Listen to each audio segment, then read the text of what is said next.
Assalamualaikum Pak Ustadz, ahsanallahu ilaik. Waalaikumsalam warahmatullahi wabarakatuh. Izin bertanya, jika ketika kita masih hidup kita menulis wasiat bahwa uang tabungan yang dipunya agar disedekahkan, disalurkan ke yayasan yatim piatu, rumah tafid, misalnya pembagiannya punya uang 200 juta, 100 juta yayasan yatim piatu, yatim, 50 juta buat anak laki-laki, 50 juta buat anak perempuan. Oh, yang di yayasan tersebut ya.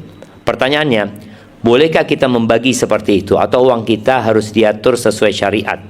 Apakah kita menulis wasiat seperti itu untuk sedekah pahalanya sama besarnya dengan orang yang hidup bersedekah? Anda jawab dari yang terakhir ya pertanyaannya. Jadi nggak sama ya, sodakoh ketika antum sehat, antum muda, dengan sodakoh ketika antum sakit-sakitan, pahalanya beda. Kenapa? Orang yang sakit-sakitan itu sudah nggak berharap hidup lagi.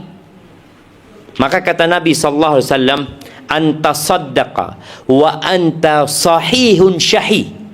Engkau bersedekah dalam posisi sehat walafiat dan engkau masih berambisi dengan dunia, itu lebih baik daripada engkau sedekah dalam kondisi engkau sudah sakit-sakitan, sudah kayak mau mati, lalu mengatakan buat fulan sekian, buat fulan sekian.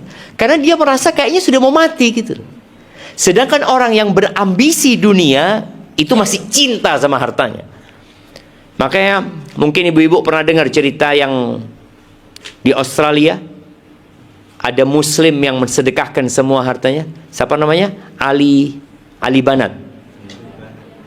Iya. Iya. Kenapa dia sedekahkan? Karena divonis dia sama dokter. Umurmu tinggal sekian gitu. Maka dia berpikir bagaimana bersedekah, beda pahalanya. Apalagi kalau wasiat. Wasiat ini kan sedekah yang dilaksanakan setelah meninggal gitu loh. Dia udah mati gitu loh. Malah dia ngurangi bagian ahli warisnya. Tapi itu hak dia, nggak apa-apa gitu, nggak apa-apa. Jadi buat orang-orang yang bakhil ini, paling enggak sedekahnya setelah mati. Iya, kalau dia terlalu cinta udah sedekahnya setelah mati.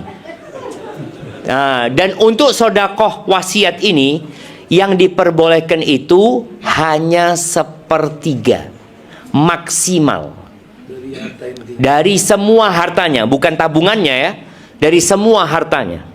Dia punya rumah, dia punya tanah, dia punya laptop, dia punya gelas, dia punya apa, semua yang dia milikin itu 1/3-nya. Jadi kalau pertanyaannya tadi dia punya 200 juta dari tabungannya, apakah ini harta dia semua atau dia punya harta lainnya? Jadi yang terpenting tidak boleh lebih 1/3.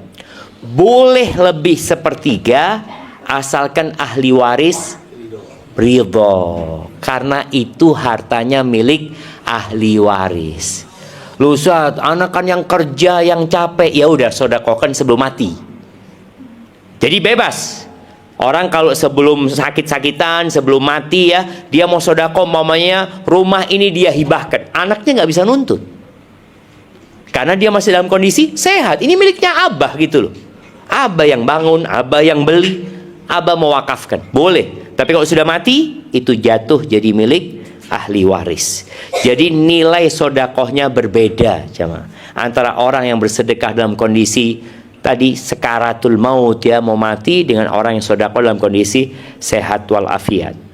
Barakallahu fikum. Nah.